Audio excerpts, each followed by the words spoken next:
على دقيقة، لأن هذه 5 سنوات ديال الجفاف المتتالية، ويمكن نقولوا أن في بلادنا عمرنا ما عشنا هاد المستوى ديال الجفاف اللي عشناه في هاد السنوات الأخيرة منذ سنة 2019.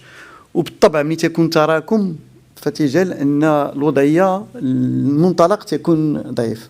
الإشكال علاش كان ضروري أننا نوضعوا السادة الوزراء والسيدات الوزيرات في الصورة ديال الوضعية اللي احنا فيها، لأن هاد الشهور الأولى فهي أبانت أننا متجهين لا قدر الله إلى سنة جافة أخرى، وهذا هو الإشكال الحقيقي اللي هو مطروح. وسمحوا لي نعطيكم بعض المعطيات باش نفهموا الوضعية اللي احنا فيها.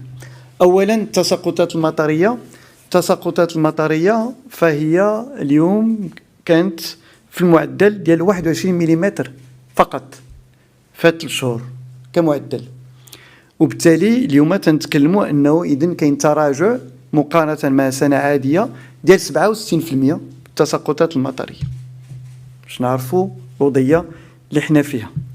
ثانيا وهو أن درجات الحرارة فهي كانت كذلك مرتفعة. احنا تجاوزنا المعدل السنوي بدرجة و30 فات الشهور الأولى، وهذا بالطبع عنده وقع على التبخر والوضعية ديال السدود.